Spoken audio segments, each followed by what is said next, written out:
Христианские притчи. Наследие святых отцов. Быть как огонь.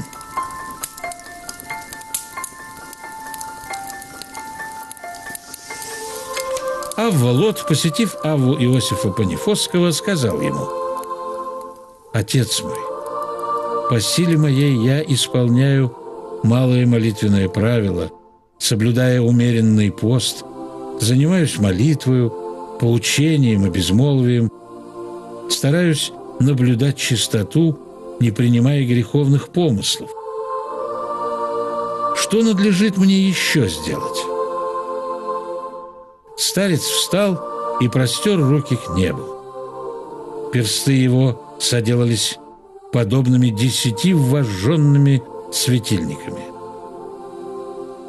Он сказал Аве-Лоту: «Если хочешь, будь весь как огонь. Не возможешь сделаться монахом, если не будешь пламенеть весь как огонь».